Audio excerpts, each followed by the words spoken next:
Okay, Miller, can you hear me? Yes, I can hear you just fine. Okay, great. And I see seated in front of me Miss Quiggins and her husband. Yes, that's right. Okay, thank you so much for appearing with us today, Miss Quiggins. This is Mr. Kamal at policeabuse.com. As you know, we are investigating two complaints you reported to our office, and I wanted to give you an opportunity to give us a statement and, in your own words, describe what your concerns are regarding the activities of the local police officials, the local government, and some officials in your homeowners association. Let me just give you the floor and ask you to start by telling me your full name and then start telling us a few details about why you contacted policeabuse.com. My name is Kathleen Quiggins, and I contacted police.com. I found you on the internet because I was desperate, couldn't get anybody to help me. I had reported my problems to the police department, and they refused to listen to me. What had happened is that we have a gentleman that lives here in the condo that has pretty much attacked my husband several times and does not like my husband, and made that very clear. And so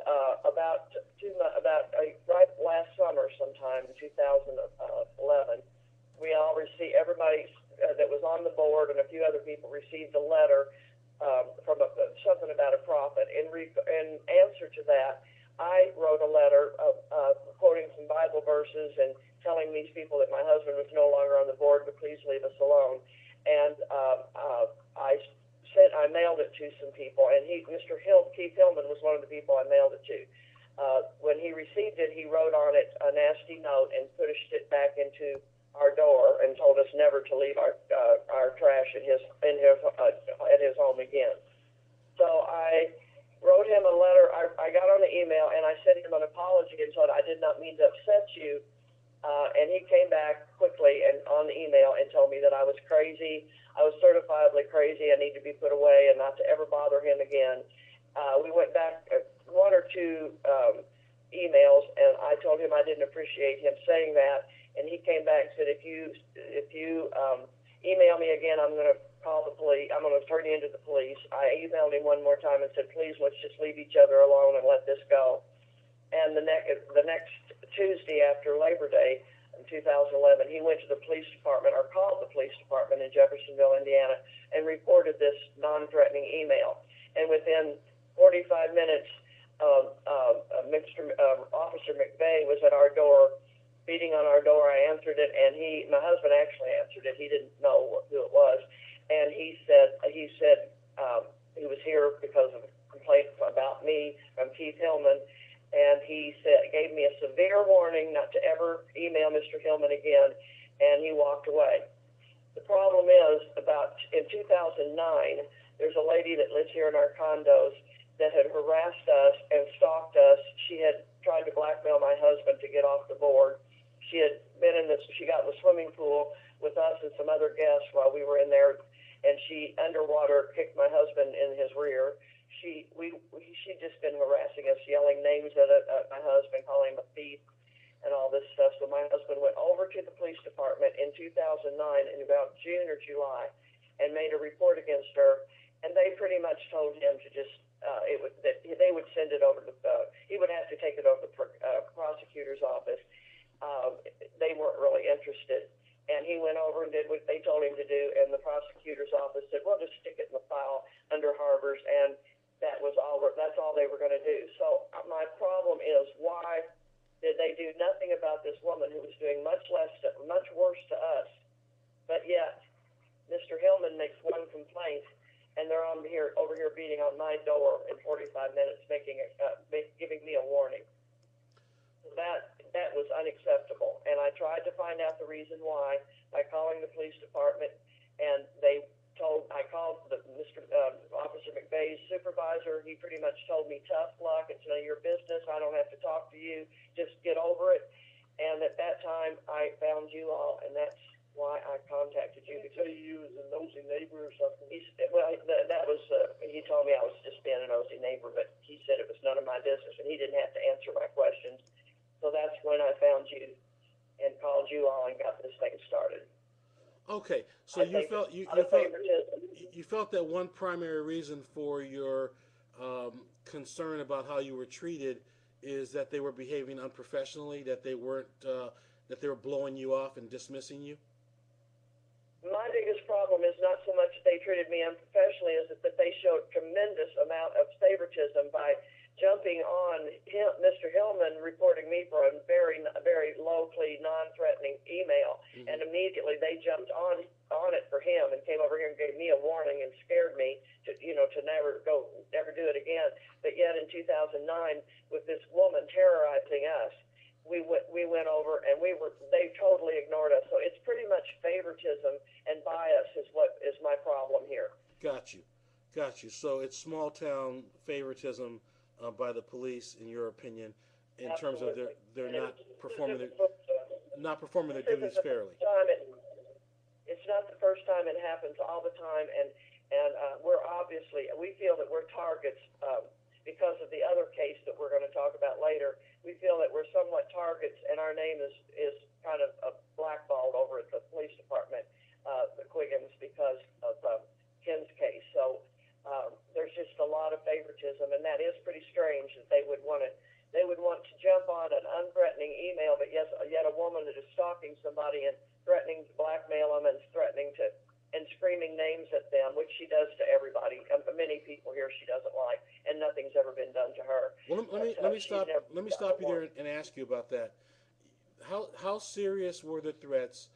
Did you report them to the police, and what did the police tell you that demonstrates to you that their treatment of that investigation was substandard, and that the complaints made against you was given full attention by the police? What happened in that first case? What did you report, and what did they say to you? You're talking about the case with the email. Betty Haley case.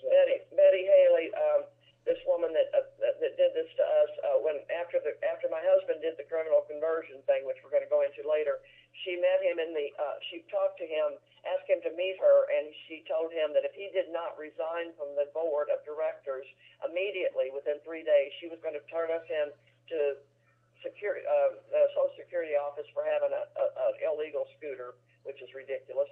And then she was also told him he would pay if he did for other ways if he didn't resign. And of course he told her, I'm not going to let you blackmail me. I'm not resigning. And she did turn us over to the Social Security office, and they pretty much threw her out. But she also spread a thing around over 200 copies all over a place where we live about something that happened to my husband 30 years ago that was really nobody's business. And it's pretty much smeared our name all over the harbors. Then she yelled thief at him and called him a crook every time she sees him. She stalked us in the swimming pool and stared at us while we were trying to do our water aerobics. It's pretty terrifying to have somebody to constantly do that to you, and then when you go to the police and ask for help, this woman is known to do this. She's attacked people here. One of our manager quit here because of this. She's so terrified of this woman. She literally physically abused, physically attacked one of the managers here, and they called the police. That case went nowhere. It seems to me like she's immune to anything to do with the police because she's got political connections, obviously, at the police department. And the prosecutor's office. Okay, so I understand the story at this point. She was harassing you and holding something that she dug up from on the internet or wherever, and then she was actually publicizing this information into the community? Actually, I was being prosecuted for criminal conversion. The prosecutor dug in and found out that I was a convicted felon, happened to tell the lady not this lady, but another lady that was pushing the case of my criminal conversion. He told her I was a convicted felon. The next thing you know, this Betty Haley was passing out papers all over the place showing my conviction, so on and so forth. Literally defaming our name, so on and so forth. His history is that it was a credit card thing with his children, and he protected his children. It was 30 years ago, and it's really nobody's business. It's not like it was a white collar. Let me say something to you about that, and I'm so glad that you were thoughtful enough to just be upfront and say what it was, because I'm going to tell you something. something that happened. We have nothing. Let me finish. We 'Cause have nothing. I'm on the same page. Something that happened 30 years ago is nobody's business. And your husband is an upstanding citizen. We've looked into him, and we know that that was a long time ago and has nothing to do with anything that's happening right now. And it's not a violent crime. It's not a predatory crime. It's not a stalking event. It's not physical abuse of anyone. And I think that most regular people would see it just as the way you just described it, a nothing. So, what's going down like in the last 10 years is because of the internet. Any fool can get out there with a charge against someone or some information they dig up, and they can paint it in the way that they like. We try to be as fair as we can for one reason. We've had it done to us. If you Google my name or policeabuse.com, sometimes you'll find things that people have written that are completely baseless, but how can you stop them? You can't police the internet. So I empathize with what you're dealing with, and we're going to try to make sure that if this woman is continuing to behave in the way that you've described, that the police address it, and that if the police contact you in the future, that they have a good reason to do so and they have good standing. And I want to make sure that they're aware that we're monitoring the situation. So with that, let me turn the floor over to your husband and have him talk about a second matter that he wanted to report to us. Okay. Okay. What was the second matter? We're talking about the criminal conversion. Oh, criminal conversion. Well, what happened with the criminal conversion, of course, is that I was president of the association here. I had sent out a letter October the 9th telling everybody, 2008, yeah, October 9th, 2008, telling everybody that it was against the rules of the harbors for residents to be passing out things and sticking things underneath people's doors. After all, the front door says there is no solicitation in this building. And that was a form of solicitation. What they were doing was they were soliciting votes for everybody, their candidates, so on and so forth. Mm-hmm. And something's never been done before in this building. And we come home on the night of the election, the day of the election, from the doctor's office, and my wife told me on the way that the lady next door had some papers sticking out from under her door. She said no. And so I looked, and all things, it was papers about the fellow that was running for vice president, who was also on the board and been president of the association, so on and so forth. So there was 9 of them, and I just took them. I literally took them out from underneath the door. Well, the next thing you know, that night of the election, she accused me of stealing ballots from under her door rather than papers. And she called the Channel Fox 41 News. Fox 41 News, and Friday they had me on there and accusing me of stealing ballots from the election and so on and so forth. Of course, the night of the election, she turned that in and asked the attorney that was in charge of the election. He assured her that all the ballots she asked about were in the box and had been turned in, so on and so forth. So there was nothing about ballots. These were just nasty things about parking spaces, Propaganda. and just propaganda in general. At any rate, she did finally accuse me of the right thing. She went over and filed a police report, accused me of the right thing of stealing these 9 pieces of useless paper out from underneath the door.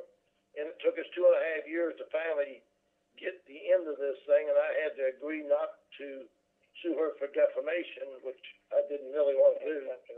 But I had her charged with defamation, and finally the prosecutor released the case. But before they would release the case, they made me drop my civil suit, which I didn't feel was fair because they should not be in the middle of a civil suit of that nature. So that's really that's really strange. Let me ask you about that. Why do they care after the criminal issue is resolved, or why would they use the leverage of a criminal complaint to make you drop a civil suit which is outside of their purview? That's what I want to know. And tell about Robin Mesheet. That was wonderful that they did that, but for her, not me. Tell her about Robin Mesheet. Well, wait a minute. We're talking about this, Kathy. Let me finish this. At any rate, it had no, they had no business interfering with my civil suit in order to drop the case. Now, understand, I asked for a jury trial, and the last thing they wanted to do was take me to court for a jury trial for 9 pieces of useless paper. They look like fools.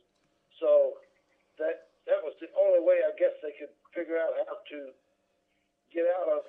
Let me just stop you there for a second, Mr. Quiggins. I got to ask you a question. They were prosecuting you for this small amount of paper. You mentioned that this was on the news, correct?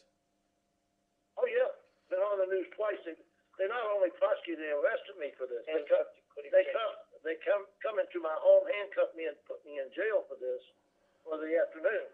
And they literally kept me over there like 4 hours, which was the most stupid thing in the world. On whose word? Who's the person that gave them the information that you were taking these documents that were being stuck under doors?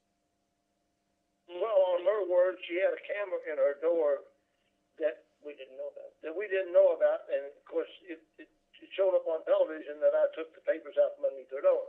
Okay, so they released the video to the media. Right, they released a video to the media showing me bending down, retrieving these, and of course, I asked the association's attorney. I had the association's attorney in the middle of this at the start of this, and he told me that the prosecutor's office asked if I would come over, just tell them the truth, don't worry about it, I would not get arrested. You know, they just wanted to clear the thing off and get it out of the way. So just tell them exactly what happened. So I went over and was very truthful with them and told them exactly the entire thing, admitted to taking the papers. And the next thing you know, I'm getting arrested for it. I mean, they told him I would not get arrested, nothing would happen to me, so on and so forth. Next thing I know, I'm getting arrested for it and being prosecuted. But understand, she works at the Census Bureau. She'd been at the Census Bureau for like 25 years, knew a lot of senators, congressmen, the mayor here in Jeffersonville. She knew everybody because all their offices over at the Census Bureau. So it was all political. The whole thing was nothing but a political nightmare. So what makes it worse is what happened after that with this other. Yeah, we have a gal that came and stole papers out from a security guard's report. She took it. We filed a complaint against her for criminal conversion, and it went nowhere. Yet that was a much more serious charge than what mine was, because, and we have it on tape, but she actually took this incident report from the security guard. Got it. Okay. Okay. She was, and they. Let me just go back over this. Did you give Mr. Miller a copy of the videotape? We are trying to find it right now. I had 6 copies made, and apparently the fool didn't make them right. So I'm trying to find the original so we can give Mr. Miller a copy of the tape. Yes. Okay, that's a critical. That's a critical. This is from the TV station, correct? Yeah, we will get it. Okay. Before he leaves, he will have a copy of this tape. And he also has a copy of the tape of the woman stealing the papers from the security guard's desk. That a police report was made, and the gentleman that made it is here. It said he'd be more than happy to come up here, but I've got the copy of his complaint that he made against her, and it was totally ignored. Okay. And I do have a copy also of the complaint I filed against Betty Haley that nothing was done about. Okay. Here's what I want to do. We're right at the 26-minute mark on the recording, and what I want to do at this point is end the conversation now, but have Mr. Miller follow up with any questions that he has for you. He'll be recording those, and those will be added subsequently to your blog after I receive it from Mr. Miller over the internet. The other thing I'd like to do is, if there's any other witnesses or anyone else he can talk to while he's there today, I want to get him to have a sit down for a few minutes with any witnesses. And then more important than even the witnesses at this point, I would like for Mr. Miller to take video footage of the places where some of these events took place. The street, the area, where you were, where they had the woman who shot the video. Obviously, I don't want you to do anything that's going to violate a court order by going near her, but Mr. Miller can simply drive through and go to some of the places, including the police department. I want to have that video footage for B-roll for the story on your blog. So I'd like for him to do anything that I've listed in the last couple of minutes, and anything that you think is important for him to shoot, have him do it while he's there. Okay? You know, the nice thing is the lady has since moved out. She was our next door neighbor, so it's pretty easy. All we got to do is walk out in the hallway, so that's okay. Okay. And we have a video of what was going on in that hallway and part of it, so on and so forth. So yeah, we'll make sure he gets all of that information. Okay, very good. All right, I'm going to be following up with you because I do have some other things I want Mr. Miller to do on your case that we haven't agreed to do, but I want to go over them with you. And if we don't do anything more, we will simply finish your blog because I think we have everything I need now to publish. All right, so I want to thank you, Mr. and Mrs. Quiggins. With that, I'm going to end this live broadcast. And Mr. Miller, I'll be calling you in about 2 hours to get a follow-up on the evidence you're collecting there now. Okay? That'll be fine. Thank you. Okay, thank you so much. You all have a great day. You too. Uh-huh.